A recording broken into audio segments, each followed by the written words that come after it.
Oh, that was really loud. Okay. That was loud. Sorry. Sorry about that. I've never done that before. Continue. It's recording. Awesome. All right. Get ourselves together. Perfect. Okay. Let's do this more officially now. Thank you, Brad, for joining us and folks who are going to be listening to this. This is Brad Michael Elmore, the writer and director of Bit, the severely, severely underrated intersectional, feminist, queer vampire movie that Jess and I both adore. So we are delighted to have you here today with us. Thank you. You're too kind. Well, first off, I have a couple of warm-up questions for you, and then we'll get into Bit. The reason why we're all here today. The reason why I exist, essentially. So, okay, Brad, if you're ready. I'm ready. All right. Excellent. So your films seem to have this common thread of a punk rock and roll attitude and aesthetic. So where does that come from? Because for me, I'm a follower of yours on social media, Instagram, Twitter. You're on there a lot, and music seems to play a massive part in your life and in the films you create. So where does that come from? I like that question. I'm much more influenced, I think, by music in life than I am movies in general. I'm a big liner notes nerd. And though I am every bit the cinephile that I think a lot of filmmakers are, I typically tend to even get ideas based around songs I hear or things, and then creating a world around and playlists around characters, and there's playlist elements for individual characters, which may not be to the mood of the thing I'm writing, and then there's the playlist for the thing I'm writing, and in the case of Bit, a lot of the stuff I was writing to was stuff I was writing into the movie as well, because they're newer bands that I figured would be easier to get the license. Whereas my first film, it's I'm very much listening to a very particular type of metal that there's no way my $10,000 movie could ever have in it, but it just still influences it. And I tend to see art. There's this comic book artist called Paul Pope, and he refers to comics as design containers, and I agree with that.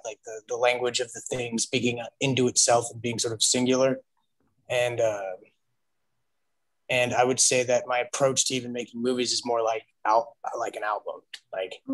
Each different thing I've made is a different type of. It feels more like an album. It feels more like getting a sort of band together, and this is going to be this type of thing. Bit is very much more LA indie pop, and more like a pop song in general, like a pop album. Yeah. And then my second film would be much more proggy, and then my first movie is just my ode to the metal I liked when I was a little kid, and the older kids would listen to when I was little. So yeah, I just dig music. I mean, that's a long way around the bend. Like most people, big fan of music.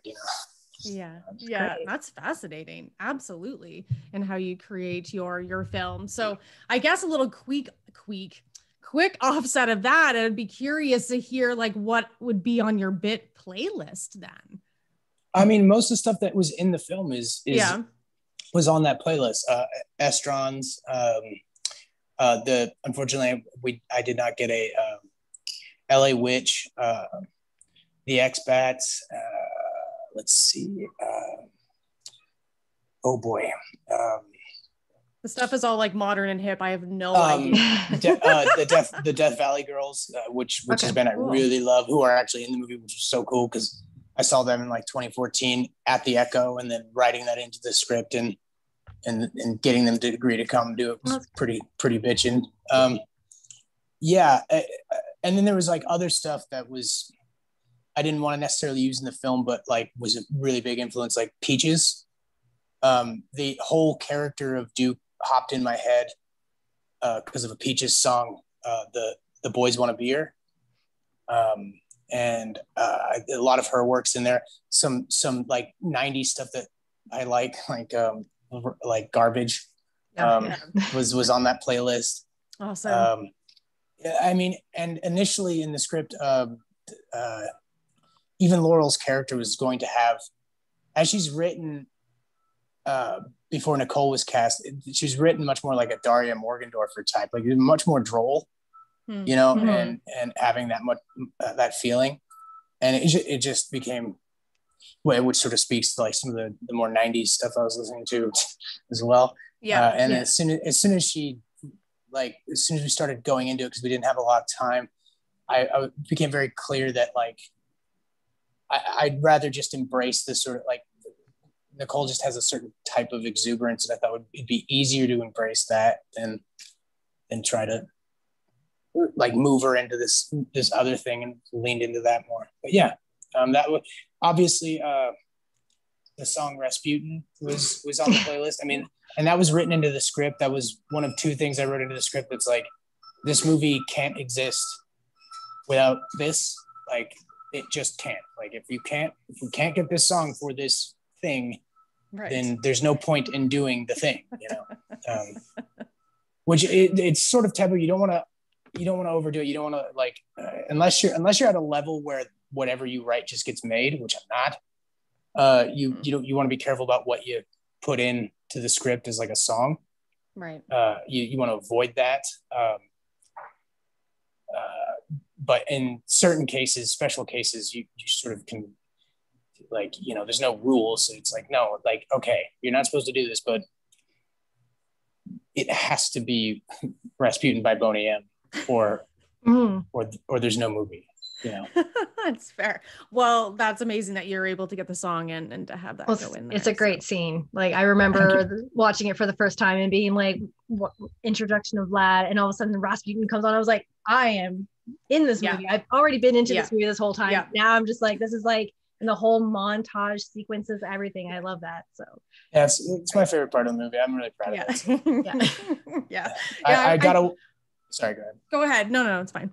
I just got away with a lot of like weird things that I'm like, I can't believe I'm getting to do this today, which is like, you know, having a guy known since I was 17 years old dressed up like Robert Palmer in the back of a limo, and all the girls are dressed up like the Robert Palmer Addicted to Love girls. Yes, and, yeah. And it's like, I wrote into this script like Remington Steele meets Robert Palmer, and there it is. And I'm like, this is great.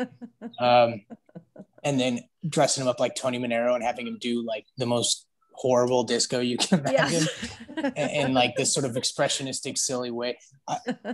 Which is funny because I noticed like when Vlad is first introduced, I think I might have dropped the ball a little bit.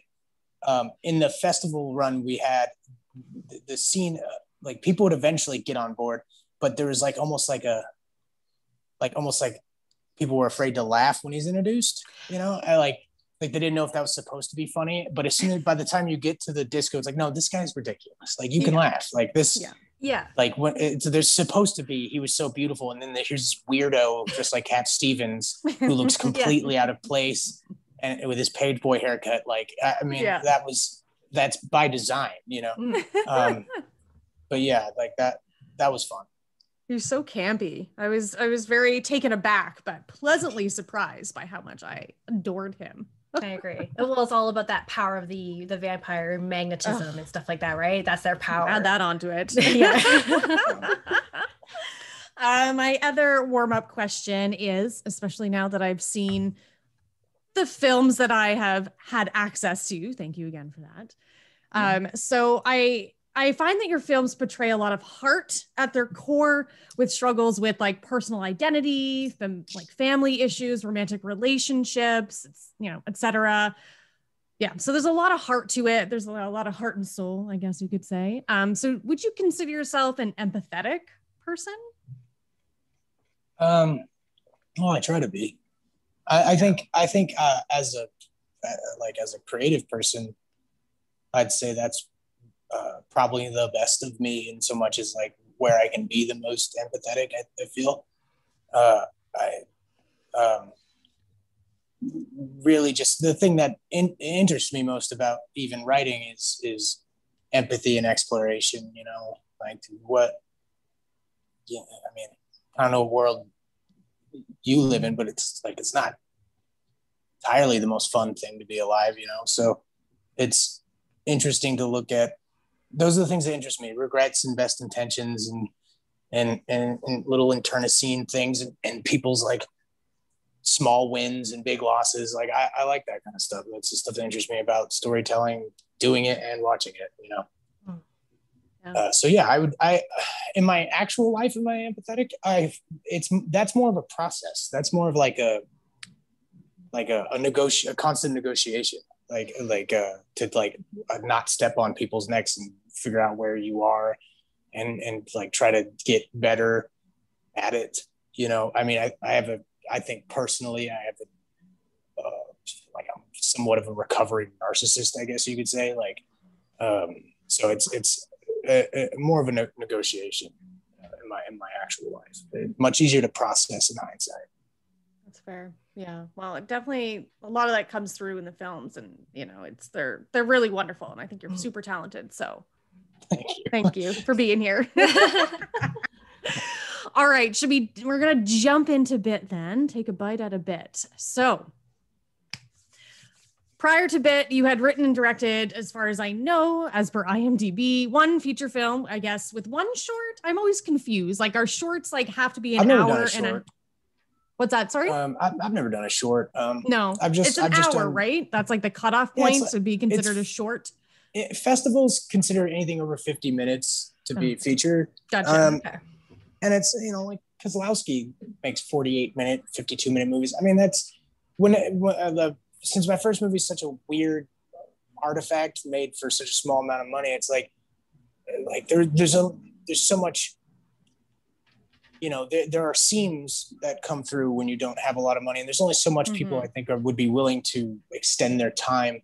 Right. You know, that's an hour and 7-minute, $10,000 film is, I think, a perfect amount of time for people to accept certain weaknesses, and then like making them sit for 2 hours would have been just Looney Tunes, you know? Yeah, no, for sure.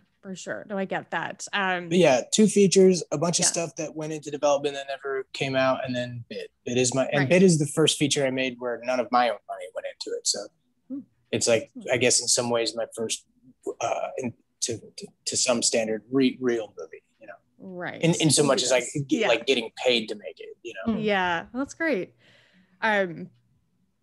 So let's get that going again. What made you, and this is going to be like a bunch of little questions put into one, but shoot, with everything that you've done prior to Bit, now you've done a more quote unquote real genre film, specifically, you know, what made you want to do a vampire film? I would say another horror film. Why teen girl horror? Why queer horror? Why feminist horror? That's kind of like a bunch of little things that created, like, that's part of Bit. So why did you want to go into that direction?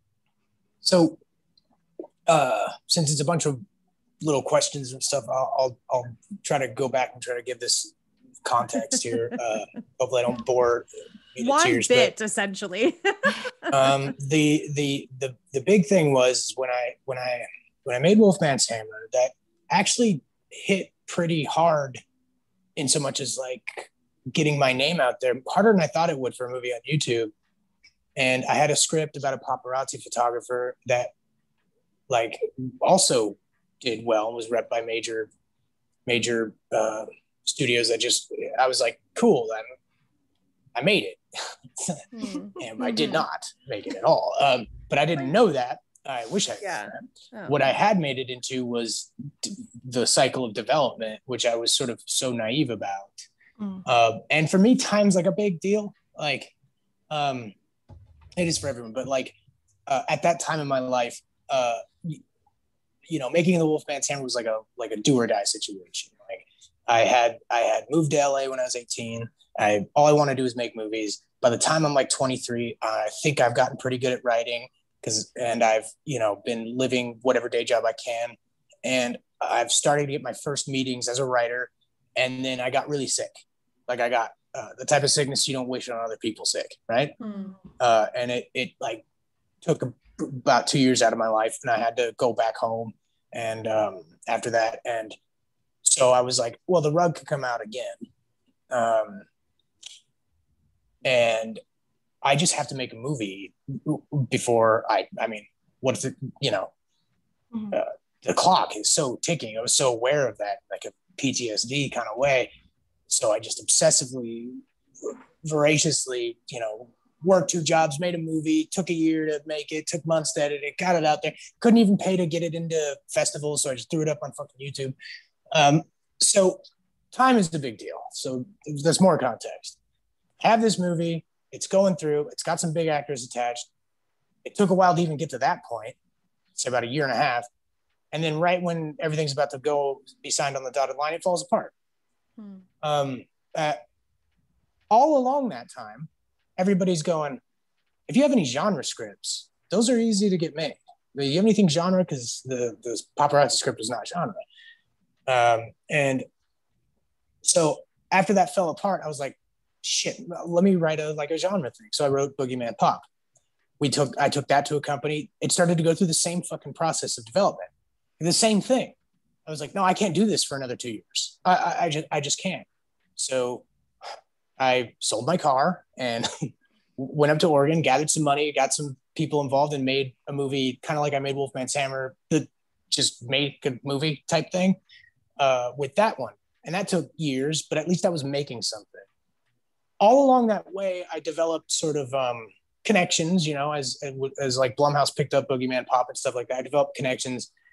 And I knew that as this was going about and people seemed to like it, that I could get a movie made if I wrote a genre script, like more easier now. Like I'd made enough connections in that genre world through making that movie. And I figured, yeah, this will be cool. I'll do one. But I wanted to, and after making 2 movies of a certain type, I just wanted to do something really fun. Like fun was a big thing for this one. Like less stressful, less arid, less grungy, and prove that I could do something like a little bit more pop songy. Yeah. Initially though, I wrote bit not to direct it, to be honest. Like as soon as I landed on, I was like, I could sell this script. As soon as I landed on sort of the subject matter, I was like, I'll be eaten alive if I direct this. But, and it just turned out that the company that optioned it and wanted to do it was like, well, we only want to option this for sound on this director, and I need to eat. So I did. But now that you sort of understand that, like, doing a genre film was a way to get there, to get money to be paid to make a movie. The other elements were like not wanting to be in genre and as much, and that's not a quality judgment at all. Like I don't believe in the hierarchical thing. Everything's just as good as everything else. It's just like a personal preference, right? But I do love genre. I figured, well, if I'm going to do something like fun, what is the sort of weird, I guess you could say, brick through the window Trojan horse elements I could get into something that is in my head a bit more conventional of a movie than my other 2. So it was sort of in the air that, and conversations I'd been paying attention to anyway, just as a human. And I just couldn't sort of believe the big deal people were making out of certain things. It just seemed like you'd hear, Spider-Man's best friend is going to be trans. And it's like and I was just like, okay, but does anybody have guts anymore? Like, just, it's not a big deal. Like the way I saw it was like somebody's going to do this. And since I felt a little bit comfortable knowing that I'm not centering this, it's complicated because I don't think that people should stay in their lane. like story was. I just don't. I don't think that's how storytelling works. I think a 23-year-old Korean girl could have a great movie about a 48-year-old libertarian man going through a divorce. Mm-hmm. You know, I just, but I also understand that the opportunities aren't there right now. So it's not an even playing field. Yeah. So absolutely. So maybe let the playing field even out before you let dudes like me tell stories about anything, you know, that isn't dudes like me. But I felt some comfort in knowing this isn't going to be, and it's not my place at this time to tell the story of like the trans experience, right? Mm-hmm. I'm just going to make a genre movie where a trans character happens to be the lead, and that's it. That's the like no like, and if I do the same work I do on any other character, I look at and just try to get it right. And the type of research that takes, you know, I should be fine, because the things I want to talk about in this are sort of outside of that. And I've said this before in different interviews, but it was also important not to make it too arbitrary. I feel like that would be condescending. If Flora were to be like a trans character, and the movie's not about her that at all, but to make it just so, because that's just dishonest writing for anybody. The world reacts to you differently, and you react to it based upon where you're from, what your accent is, your height. I mean, none of these qualities are neutral. So I didn't want to make it a neutral element. It had to be addressed. And then it was just simply going, well, I've been listening to this sort of general discourse for a while. Well, what has been done to death? What has been seen a million times? And just don't do that, you know? And what have I seen or witnessed that I can kind of show that isn't too othering, but is letting the sort of the people who would understand know that I am making a best attempt to best represent this, like the character that, like, I hadn't seen the patronage that the character does at the beginning in the party depicted, and I figured that one's not lurid, you know, like I didn't want to do some lurid thing, but I felt like that's a good way to sort of speak to this element in a way that feels honest to me, but doesn't violate the what the film isn't built to sustain, you know? Does that, I don't even know where I am now. What does that answer? That's okay. Which I think I'll jump into, Jess, is the question I had later on, but we're just kind of flowing into it. So with the queer element of BIT, now that I've seen Boogeyman Pop, you dabbled with some queer text in that movie. And I have to say that between the main protagonist, part of me, and I'm pandemic brain, I forget everyone's name, but our protagonist, played by the ever wonderful James Paxton, that he finds out that his like best friend is gay, and it's just like this beautiful, delightful, surprising scene. I mean, and so you kind of dabbled in that a little bit with that movie. So obviously this time you dived much deeper into that well.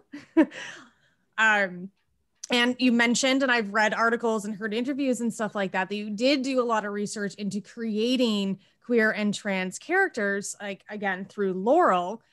So even though you did all this research, and which is amazing, which is a lot more than I can, you know, a lot of other people have done when they've done their films, which is astounding to me. So it's really respectful. And, you know, we all appreciate that you did that. You did your part with this. So even though you kind of did have some comfort with it, had all this research, you had people helping you, even with all of that, did you still have any kind of fears or anxiety or worries that this film BIT would still be offensive or upsetting to some people? It has become well, like adored and liked and loved in and became a niche and like this cult favorite through the horror community, but also the LGBTQ community. But in the end, did you still have reservations when you're like, okay, this is done, I'm going to put it into the world, what's going to happen?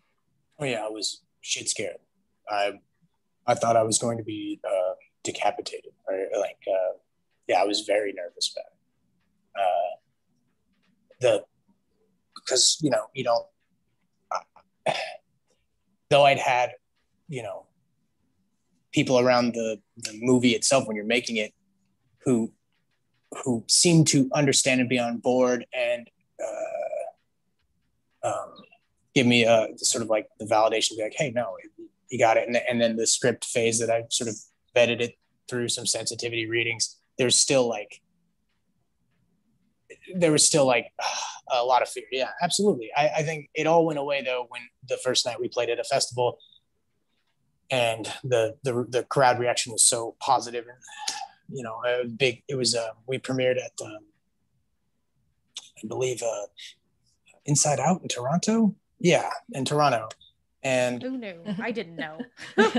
and the that TIFF theater, the Light Box or whatever. It was a packed, sold out show. It was a big premiere for us, and I was like, I was convinced like I was going to get, tarred and feathered. Like I really was, but it didn't happen. And as soon as that happened, I was fine. After that, I didn't have that reservation as much. You go into things with best intentions, but you don't know what you don't know. Mm-hmm. And I was just sort of waiting for like some giant blind spot to make itself very apparent, and I would have taken my lumps though anyway. I wouldn't have argued about it, Which I think is the complete opposite. Like we've been doing a lot of research in preparation for our podcast episode that's just going to be about bit and representation. And one of the things in a lot of articles about talking about transphobia in the horror community in general is that when they talk about all the different films, bit comes up as this is the representation we want. And so I guess the question I want to ask is, how do you feel about that? Now, like people are seeing this movie and they're talking about it and being like, it's taken almost like 40, 50 years to finally have a film that shows us as, this trans representation, this queer representation. We're not dehumanized. We're not othered. Like, it's like bit is now on this pedestal of representation in the horror community, and wondering how you feel about that. Really good. I mean, that's honestly, that's the core reason. That was the Trojan horse element that I was going for. It was just like, there was two things that I really wanted to do, which was like, I wanted to sort of capture that sort of feeling I had when I was a kid, and I'd catch like a type of New Line Cinema movie on cable, like or like The Lost Boys or something that was just like fun and kind of lurid. Yeah. And I wanted, like, I'm like, yeah, I loved that experience. Like that was such a key experience to being young, a teenager, I was watching, like catching the Guyver on HBO or something like that, or Maniac Cop or what have you. But in particular, The Lost Boys. I mean, that movie owes so much to the freaking Lost. It's like The Lost Boys and the Ninja Turtles are like its two biggest sort of like influences, because that's like that's what I wanted, like that kind of sense of fun without losing the hard R element. So that was one element, and I'm like, well, if I'm going to do one of those, this is the sort of, I try to do something new in each thing I do that I haven't seen before. Like in the Boogeyman Pop, we invented a lens that doesn't have an aperture in it for the POV shots, and just any little thing I can do. And I hadn't quite seen this done before, and I knew if I was going to do it, I should do it right. So the fact that is, I mean, of all the things that in the aftermath of bit coming out, that's the part that's the part that makes me feel the best, frankly. I mean, certainly, I didn't that's the stuff that sticks with me and will stick with me for a while, is like, that feels really good, obviously. but I do search out the criticisms too, though. I find them interesting. I not to argue with anybody, but to like, you know, what is going on, and I do have a couple regrets, but all in all, yeah, I quite moved by it, frankly. Yeah. That's great. That is great. And you brought up The Lost Boys. So in a previous interview, you mentioned that movies like The Craft, The Lost Boys, and even Gem as inspirations for bed. So what is it about these films or Gem, the TV show, that spoke to you directly? And really on top of that, I again noticed that you like to write stories about teenagers or young adults thus far. So what it is, and like The Craft, Lost Boys, Gem, young adults, teenagers doing teenager things.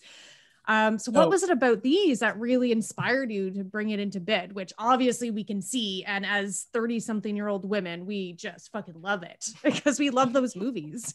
Yeah, the craft rules. Yes. I don't know why. I just kind of felt it. It's just kind of like it seemed like a different thing to explore, you know, something a bit more glitzy and fun, but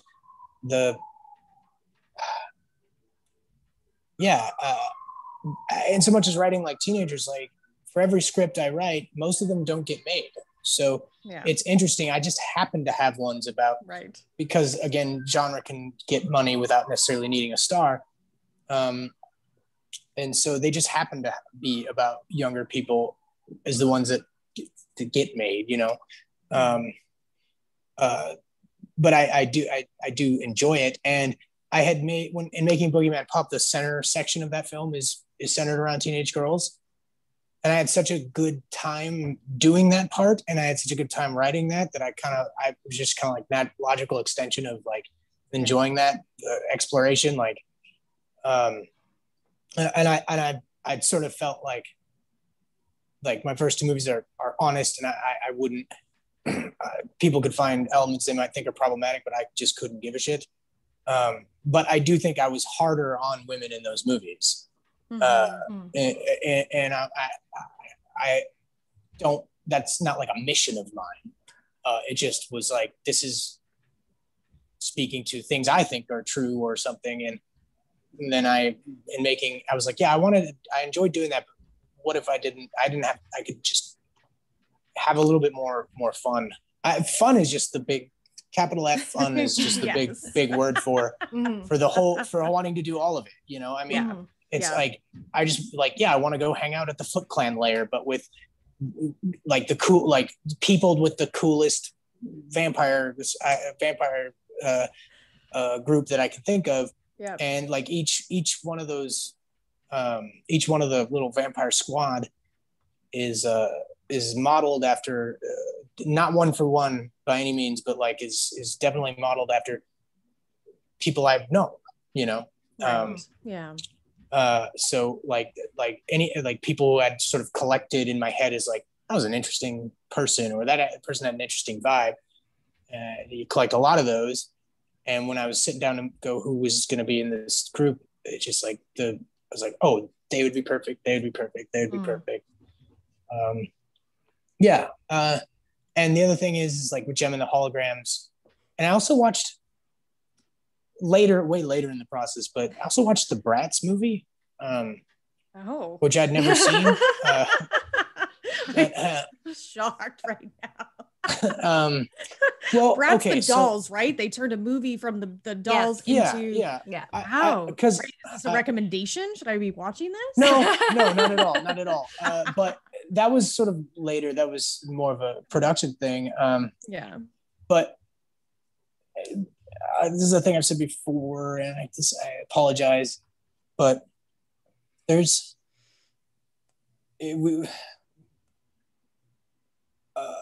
try not to slip on my words here, but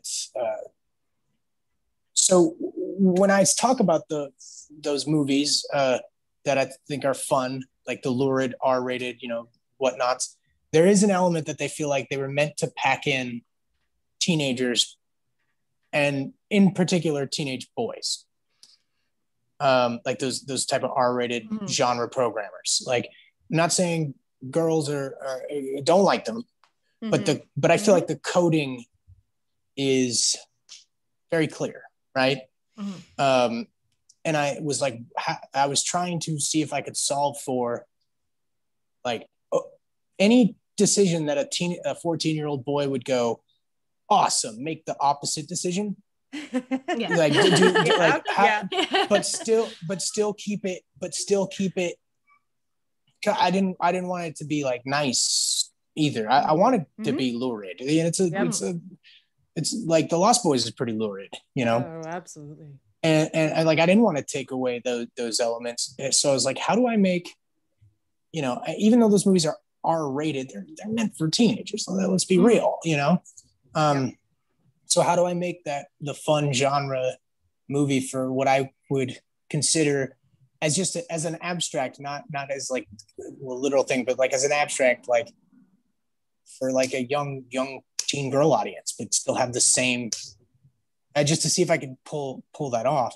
And when the Bratz movie came about, because the time and the budget, which was there's no time, no budget, dictated that I gotten to a level where it's just expensive enough to like pay the departments and like have like a movie. And it was actually harder to achieve like a realistic lived in feel like my first two movies, you know, because of the cramping of time. And like, you know, if you want like punk rock clothes and you're hopping through decades and through different things and you've got different locations you got to cover that day, like to have doubles of extremely distressed, worn in and truly real looking or dingy environments and atmosphere, like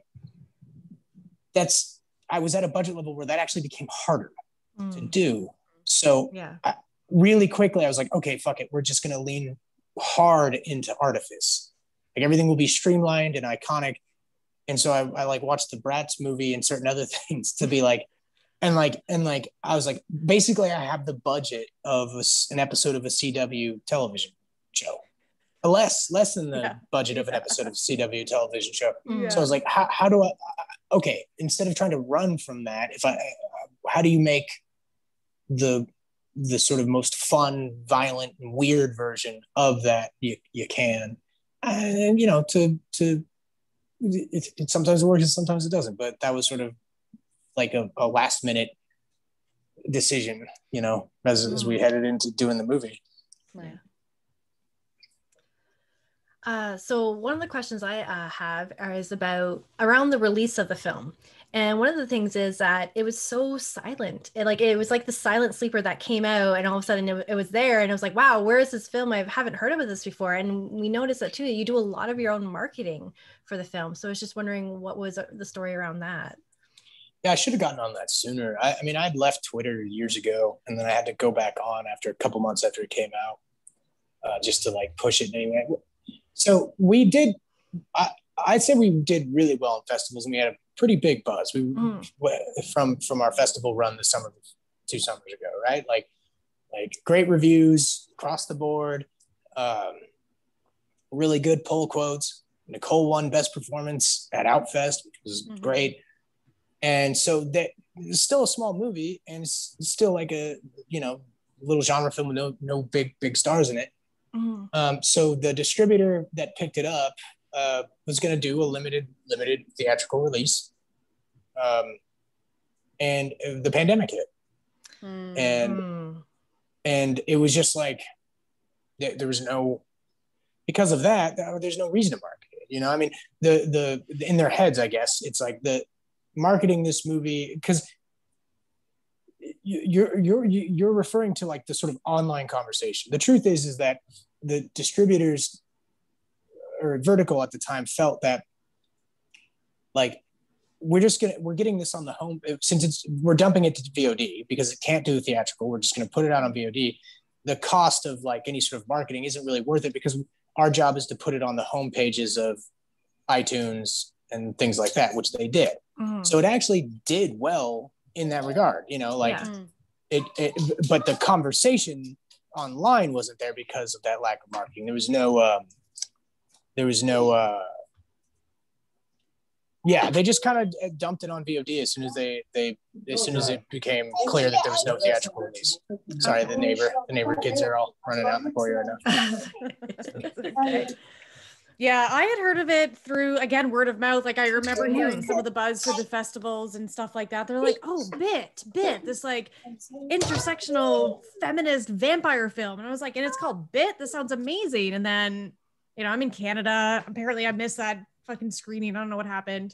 But eventually, yes, I, you know, was able to find it online. I was happy that I was able to do that, but it's, yeah, I liked what Jess called it, which is like this sleeper hit, I guess, in the community, which is just too bad. But I think we're gaining momentum, and I think it's safe to assume, Brad, that you're doing like a lot of interviews and different things for Pride Month for Bit. Like it's kind of jumped up with its followers and fans, I have found, anyways. Yeah, I would say so. Again, in concerns with like because you know, mostly what they were looking at was just like the people who are going to rent this on iTunes who don't have a Twitter. You know, it was their thinking. I don't necessarily agree with it, but that's just what happened. And I'm glad it seems to have something approaching legs, I guess. I don't really know. I'm not privy to like numbers or anything, but yeah. It seemed it. You know, it is what it is. It's out in the world, and like the more popular it gets, the more I'm happy about that. That's great. And I appreciate every little word of mouth, you know, it's like immensely, like, because it does help, you know. I think Vertical didn't handle that well, and we just weren't, I guess the Bit just wasn't considered an asset once it was just going to VOD, you know, once that decision was made, once it was clear the theaters weren't coming back anytime soon, it was like, it was all up to I guess me to put and Nicole and whatnot to sort of push the film, you know. Yeah, that's too bad. It'll be nice to distributor will make it available to buy in Canada. I've been trying to get a physical copy of it myself, and I can only get it to the States. I don't know, I didn't even know there was a physical version. I guess there's some in the UK. I don't really have any information about that kind of shit. It's a mess. That's too bad. Fuck, man. We'll give it like 5-10 years. I'll be fascinated to see where it's at. It's gonna be so cool. I'd love to do, you know, like an Arrow release with, you know, cool ass soundtrack, you know, oh my goodness, all that kind of stuff and commentary, so I could bitch about the things I want to bitch about, you know. One day. You know, I would love to do all that, but you know, right now it is what it is. It's on Tubi, and you can rent it pretty much on any platform, and on regard. And I don't, you know, I know there's certain markets that you can't rent it from, which irritates me, but you know, I have nothing to do with that. Yeah, that's totally understandable. It happens to a lot of creators once it's out of their hands, and with the company, you're just like, and that tends to happen to a lot of creators, especially in the horror genre, as their films get taken and then they just don't have any control over after it leaves. Yeah, and it's hard to keep anything in a conversation these days anyway. You know, so things rise and fall so fast. Yeah. All right, so I have some like questions about the film in itself in terms of some of the characters and some of the ideas and themes. So one of my questions I have is, would you say that this film is representative of, I guess you would say, the old guard versus the new guard? So are Gen Z vampires versus the boomers, as Vlad would say, the new millennium? Like, how do you feel? Like, when I see this film, I see like Vlad as like the very old school vampire, very old, like kind of boomer-esque type style, and then you get like Laurel and the other girl and the other women who are all like very kind of like Gen Z. They're new ways of thinking, and it's just, how do you feel this film represents that? So I don't know, it's up to what the audience would feel, how successful I am at it, but my intention was very much to be I want to be very clear. I don't have like, I didn't want the movie to be a thesis on my thoughts on feminism, you know. I personally sort of side with Duke on every single thing she says. But there is an element of a conscious element of her representing second wave feminism. Yes, absolutely. But that also feels like a simplification of her, because I think it's, like, she's not just that thesis, and but that's definitely intended. The thing I really just wanted to talk about more so than anything, and use feminist ideas to sort of approach that, because I think it was sort of lent itself to it, was power. I just wanted to talk about power structures, and what they do, and how they can hurt people or shape things, and how reaction against them is still forming due to them, and the idea that power is something that in so much as like Gen Z versus boomers, I would say it's more about like because the character like Izzy is not Gen Zer. She just looks young. She's been a vampire for a little bit longer than Laurel. She's trapped at 19, but the suggestion is like maybe she was turned sometime in like 1999 or 2003 or something like that. It's more about, for me, just like the importance of minority and outsider voices getting access to power, so that power has more nuance. So structures have nuance to them, I guess. Power structures have more nuance. It is more my thinking on the whole thing. It's Duke has sort of replicated her own version of what she went through with Vlad, and much like with Vlad, when another entity comes in, it sort of roils the waters a bit, and things level out for the better again, or like they move up, Which actually leads into my other question, is about Duke, because she's a really interesting and complicated character. Like, we love, we fear her, we hate her, we want to be her all at the same time, especially at the end. Why did you go this route with this character? Like, and you've referenced to like a representation of second wave feminism. So I think that's interesting. I just,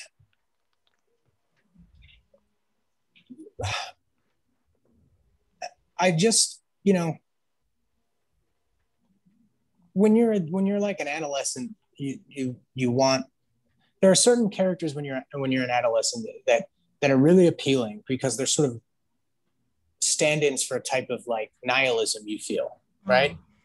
They're therapeutic for, I think, young people. I think, yes. And then you got to grow out of it.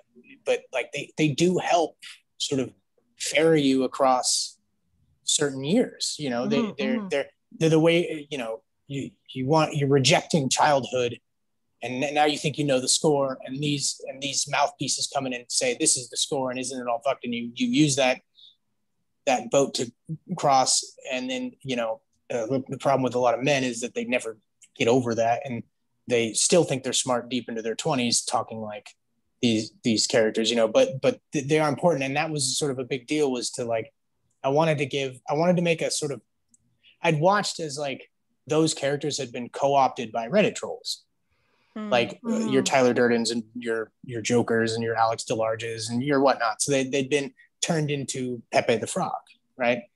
And I just thought, like, how do I do that same type of thing with that same sort of import to it?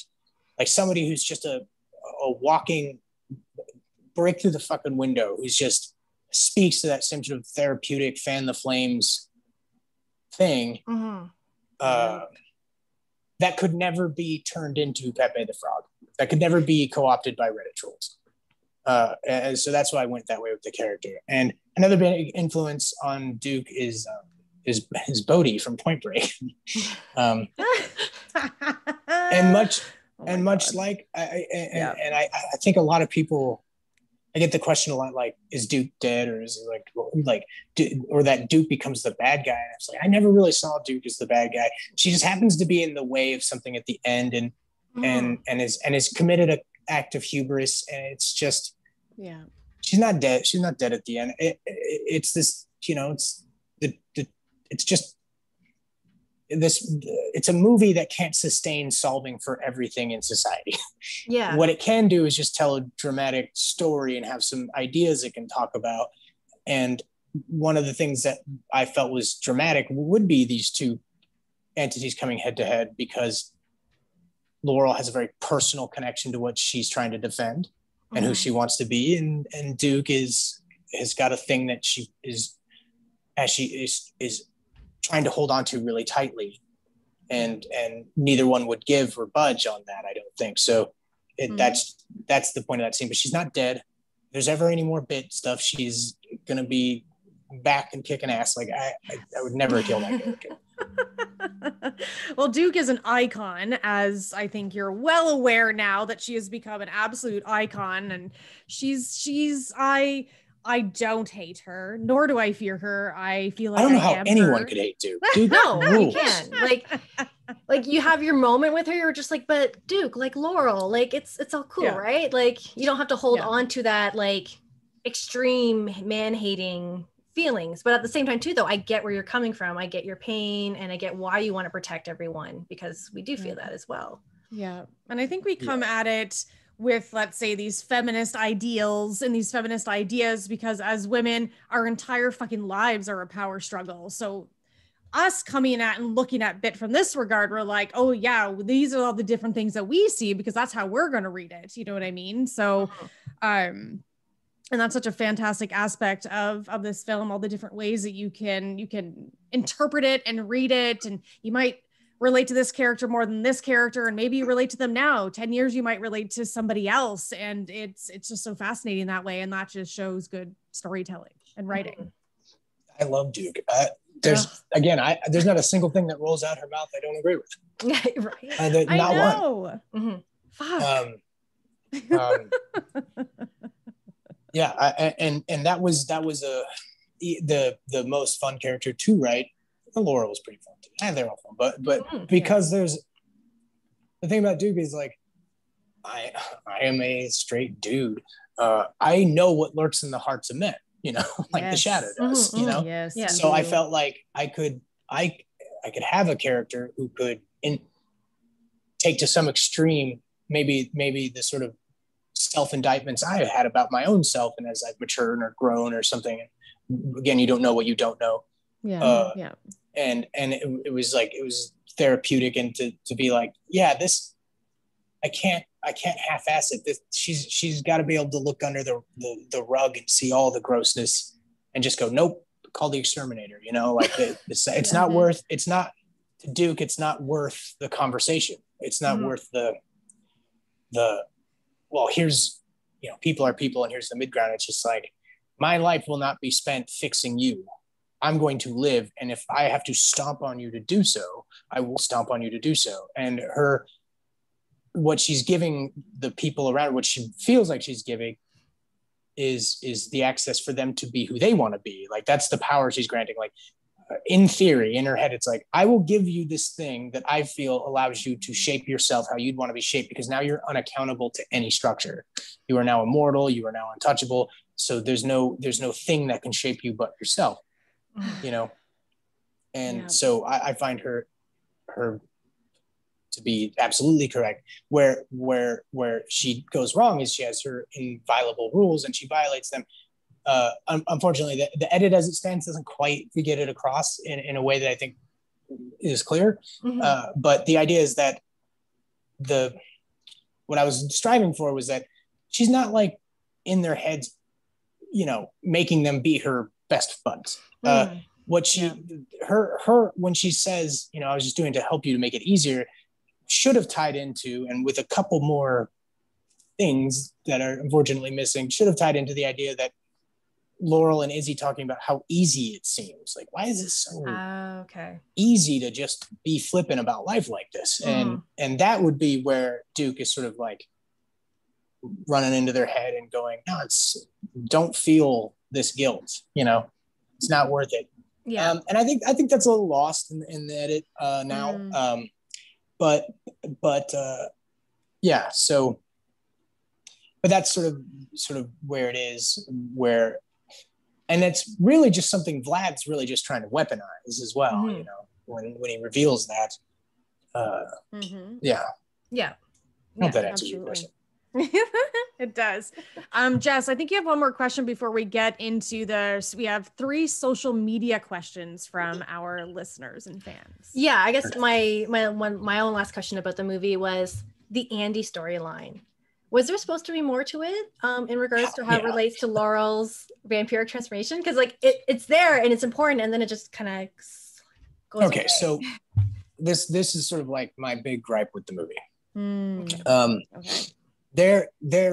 I have an edit. It's basically the exact same length. And there was an edit done that I did not like. And then there was about a year of trying to get my version back to where it should be. Okay. There was real, to my producer's credit, they never, ever fought me on the queer elements of the film or my mandate that we hire a trans actress. They've never fought me on that. Once we got into production, there was a lot of stuff that became where we were butting heads, but that was production. In post-production is where I feel like everything went really sour because they had cold feet about making Laurel to what their out of touch, in my estimation, brains consider likable. So in my edit of the film as it stands, and I've said this before, is about 85% my movie or my edit, right? And that 15% that isn't mine is very crucial to me. And I think neuters Laurel's arc to some degree, and in doing so neuters 2 other characters, and one of them is Andy. So in my version of the movie, Laurel bites people. I don't think there's anything that interesting about somebody, because then it's just the Lost Boys again, because Michael doesn't want to be a vampire. Like, I don't want to be one, you know, it's not really an interesting moral dilemma to me, you know. It's kind of boring. Like, I don't want to kill people. It's like, yeah, great, cool. In my version, she bites people. She's at the crash house when they attack it. She bites people. And that's why she's talking to Izzy in bed going, why is this so easy? You know? Okay. And in the midst of that biting people and doing that stuff, we see her, there's an entire subplot with Andy. It's very quick, but it's crucial. That is dealing with his dating life and him trying to reach out to her and them talking about it and something he's going through. And she is just apathetic about it because she's in the thrall of what she's going through. And same thing with her brother. Those 2 arcs. Now there's this, now to me, the movie as it stands, like the histrionics that Andy and Mark have seem to come almost out of nowhere. They're like at a level that's pitched too high for what we've seen, because they were too afraid to make her unlikable and show how much she was pushing them away. Which I think was her arc was supposed to be, here's the stated version of the person I want to be, somebody who helps people. And then, like anybody, the sort of universal idea of like, you go to college or you move out or you do whatever, and you are the center of your universe, you know? Yeah. And the idea, like the arc would be that when she decides to go back and help them out after Vlad's been released, it's not her cleaning up. It's her finally making that step to be like, no, I want to be who I said I want to be. But I wanted to show her thinking she's that person, but not being that person through a big chunk of the middle third of the film. Or, you know what I'm saying?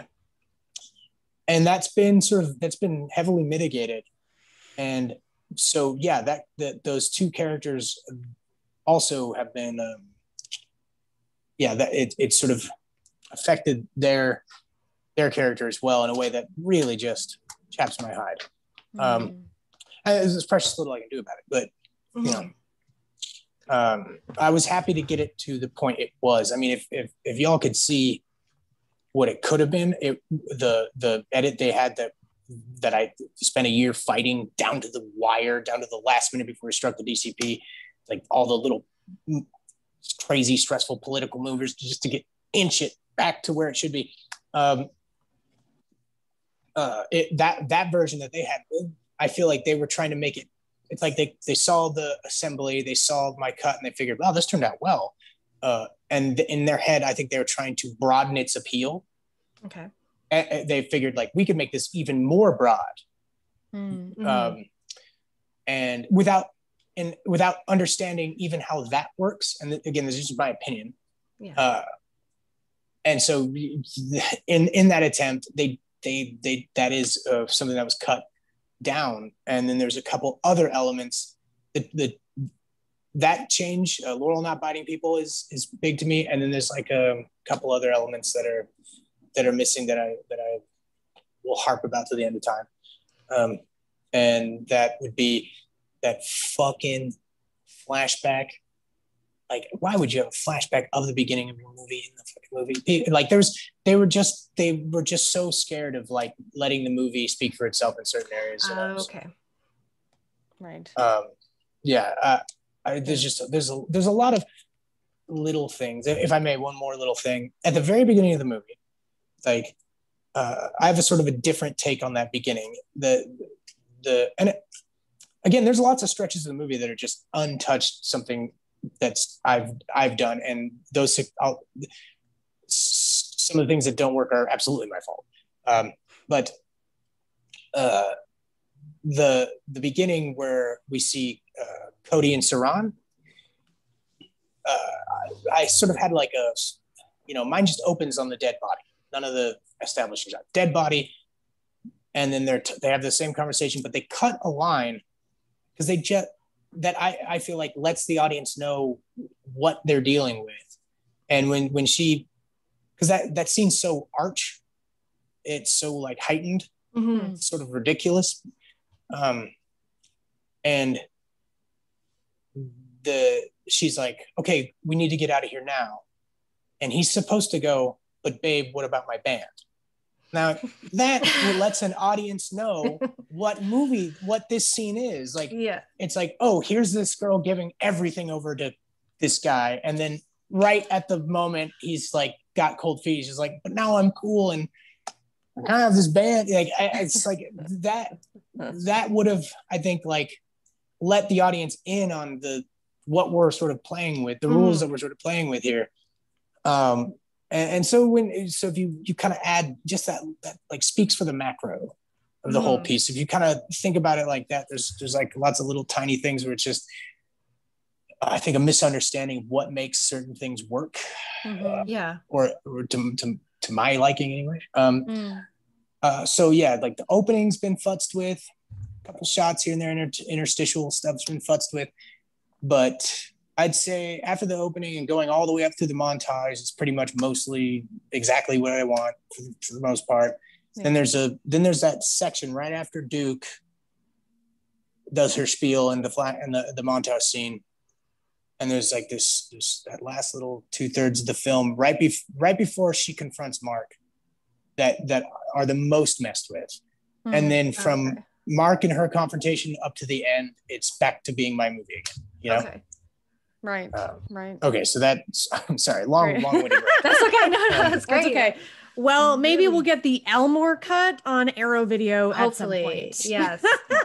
I'd rather just move on. I mean, it's the version of the story that people know now, so it's why, That's fair. Maybe show some of those deleted scenes or whatever.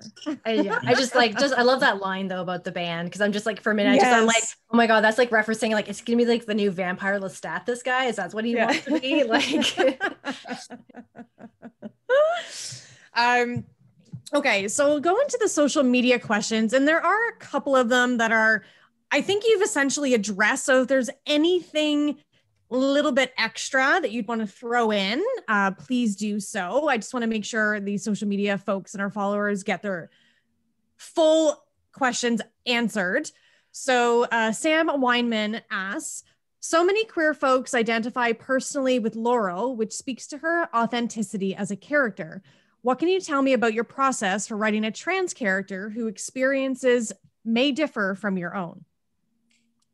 I think in this particular instance, the key was focusing in on the universal experiences that people have, as opposed to trying to focus on the things that would transness.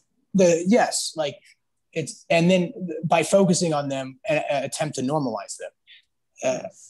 So you know, it's not, nobody's really kind of brought it up, but it's sort of, the whole idea is like, you get caught up in the vampire movie, you're not noticing the fact that you finally see a character like this just go to a bar and hook up with somebody, like just as a part of life, because that's a thing that's like the fantasy element of genre too, that people like the opening parts of those movies where Michael goes out and sees Star and is like, oh, that's a hot chick, and it's like people doing that and having those things is like, that's focusing on those was I'd say the key to that, and then making sure, and then adding those are the universal experiences, and then filling in the gaps of that with the, I'm a person of this world. It's stuff I've observed, it wasn't all just book based, but then taking what I'd observed and making sure that I did a very obsessive and very meticulous amount of reading and listening, most importantly listening, as much as I could, to make sure that I didn't step out of line, and maybe added a few elements that I felt like the audiences out there who do identify with Laurel would get, like, and that maybe an audience like me wouldn't maybe pick up on, but I'm not really worried about that, So I'd say that those are that would be the thing. It's just this is just, she wants to get laid. She's a young person. Who doesn't get that, Yeah, exactly. This question comes from Joy Robinson, and the question was, were you inspired by any of the classic lesbian vampire films, or were you conscious of legacy of these films, their themes, when making Bit? Absolutely conscious of them, and I wouldn't say reference of them, because I wasn't. The reference would be that they all, one, I was a little timid in one area, and that area was some of the sex stuff. And my biggest fear, and it was why I was very insistent on having like as many women around me in the actual making of the movie, including my DP as possible. Like Christina, the DP, wonderful DP, was hired because she's a good DP. But I also am just being very honest about, and was honest with her about, like, I'm going to need a little help here, because I keep saying this, but you don't know what you don't know. And I really did not want to have a movie that was, and I've said this before, that was an Otter Pop box full of different girls for dudes to jerk off to, right? Yeah. The severe lack of the male gaze of this movie is incredible. So I think you for that. And Christina deserves a lot of that credit. Yeah. Especially as like during certain scenes of intimacy, just like she was really integral, in helping the movie with that. I was aware of the lesbian vampire movies, but the lesbian vampire movie has a long history of being very sexual and lurid in a way that's like titillating. Yes, absolutely. Both on the like artistic spectrum and on the exploitation spectrum. Yeah. And I just didn't feel like this movie was the movie for necessarily that, but I was definitely aware of them. Mm-hmm. I was more aware of the history of vampire brides depicted in versions of Dracula.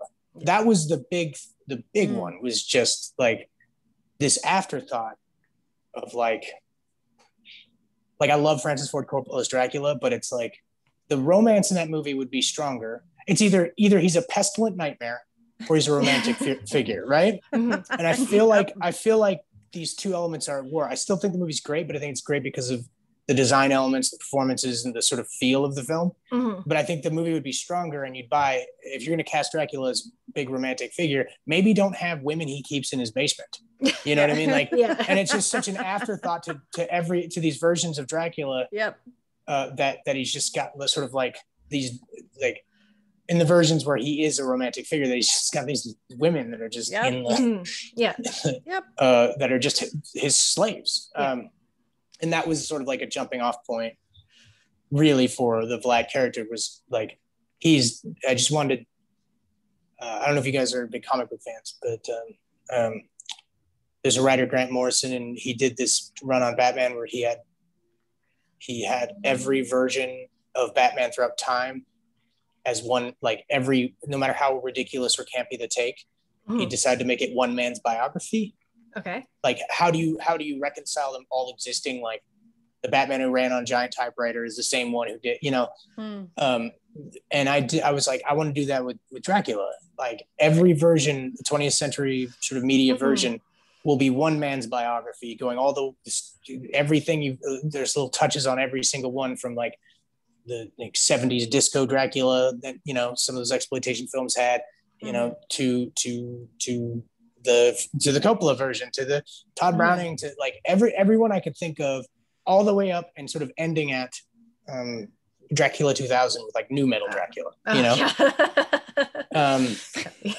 as one. And the reason why he's not actually called Dracula is because in the world of Bit, which might have been a mistake, but in the world of Bit, the book Dracula exists. So I just wanted to imply, I just wanted to imply that like, this is something, it's the same thing, but it's something older or different. And I really didn't want him to be associated with, which is never in the original text, but has sort of just become a part of Dracula now, is that he's Vlad the Impaler, which I despise. I mean, I don't despise it, but I just don't want to do it again, So I was like, how do I get away with that? So I came up with like the most I wanted to make fun of like certain things, like the idea of the Byronic hero. Like, he sees himself as like the Byronic hero, the sort of like man against God, and his life is really interesting and tortured and long. And just make fun of that, because that was such an appealing thing when I was a young man. I was just like, reading Nietzsche and the poem Manfred by Lord Byron, and be like, yes, that is me, the interesting man. And to make fun of that, so I gave him a continental name, or an intercontinental name, that sort of addresses that sort of pompous Vlad Manfred Castaneda, like Castaneda, Juan Carlos Castaneda, the another sort of like grifter, just a thing that you find when you're, Juan Carlos Castaneda is like the original Joe Rogan, it's just kind of throw that all in there and create the sort of the anti-Byronic figure. Okay. So long way around the bend. Yes, I was aware of those movies. It was almost like a active pursuit to sort of like not really incorporate that much of the titillating element, but also there's a lot of vampire movies, a lot of them that I love, especially Interview with the Vampire, where there's a ton of queer subtext, whether intended or not, it's there, and often intended. And I just thought that, okay, marginalized people don't need subtext anymore. The X-Men don't need to stand in for people that literally exist. Just get the subtext out of there, and I'm just going to make them all queer, or not all, but focus it around sort of these elements. Because that's a long running thing with the vampire stories. To take it from subtext to just text, and as if it's just an afterthought, it's not even a big deal. Yeah, absolutely. Which kind of jumps into our last social media question is from Sophia, and she asks, is there anything you can pinpoint exactly that inspired you to make a movie centered around queer vampires? Which I think you just answered. So if there's anything else you want to throw into that, besides wanting to be like subvert the old tropes of vampires and making things text and not subtext, which was just a fucking brilliant statement that I could just applaud that. Just make it text, because they deserve it. Let's fucking just do it. So is there anything else you could add to when you're like, I'm going to make this a queer centered film? The queer element, it was more just I wanted to center it around women more so than anything. And that was again, like both in, it's almost like I came to the conclusion of the queer elements. But the real driving factor is more about, you know, patriarchal structures versus a bunch of a small group that sort of, or at least Duke to some degree, because the you know, the character of Frog is written and people can read into anything they want. Like Frog's straight, you know. I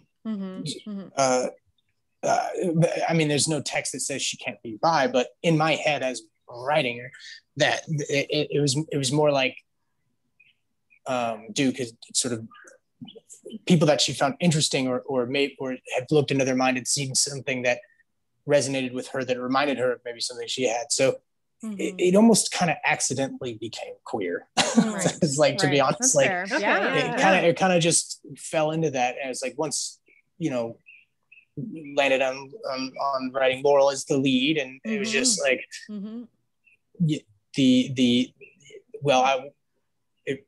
if I'm going to do that framework of being drawn into the vampire group by somebody you're attracted to, and the vampire girls are all girls, well, Laurel is now a queer woman, you know, who's, so for the, see how it kind of accidentally lent itself to that, like, to get her into the group. It was like, okay, well, who do I know that I like? I remember this person I really liked was super cool. She would be the perfect, like, sort of like person to meet that would draw this character in, and it just kind of happened that way, you know. Love that. So that I hope that answers that. Yeah, I think it does. It's fantastic. It does. Yeah, everything is great. So one of our ending questions I have is, so now that you've written and directed 3 feature films, what do you have next? What do you have in the works, in the plan? What's going on, Brad? What's coming up? I don't know. It's, to be honest, the bit didn't necessarily make the phone ring. All right, so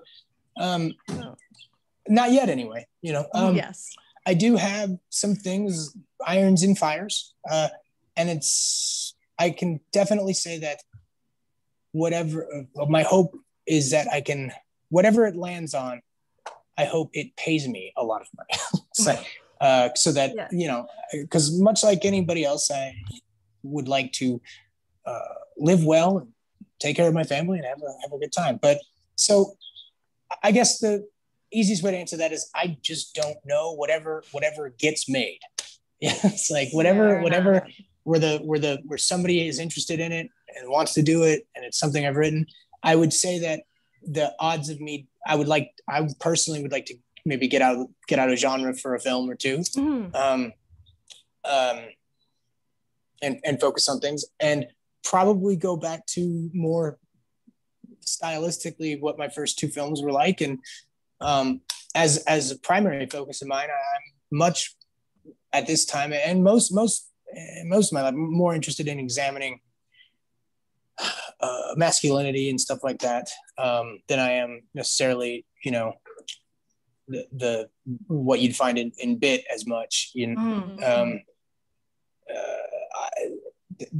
And also just like there's certain spaces I just shouldn't occupy forever. However, if there's more Bit, I would love to do that as well. That'd be fun. I'd love to do those characters forever. In a perfect world, I would hand that off. I would like come in on another one, kind of get it all together to get some of the things I want to say, and then just kind of like, oh, you guys want to make more? Well, now I've built this writer's room and this thing full of people who maybe are more suited for talking about this. You know, if you go too far outside of the realms of the frames of the movie, you're going to come a little bit too far out of what even I can sustain. Maybe, you know. Yeah. Well, again, way too long winded answer. No, it's great. Right. It's great. Thank you. Either way, we're all looking forward to it for sure. Thank you. Okay. Final question. Hit me. You ready? Bit Girls or Bike Club? Where do you stand, Brad? You know. Oh boy. Nope. 5 seconds. There's a timer. I like the V Squad. That's you know. You're right. V Squad. But yeah, I'm hard in the paint for just calling them juggalos. Because I'm only half kidding. I just sort of like I say, you know, I snuck in weird. The line "two shits and a fuck" is a line from an ICP song, and I can't believe I snuck that in there. And I put that in there because music. Because it also speaks to a type of like Duke being which I think the reason why I love Diana and why I cast her is that Diana understood the cowboy nature of Duke. Yeah, like it's right. both a reference to the thin white Duke, the Bowie element. Like if you allow me to nerd out for a sec, in my head I envision young Aubrey, which is Duke's real name, which is not like a big spoiler reveal. It's in the script.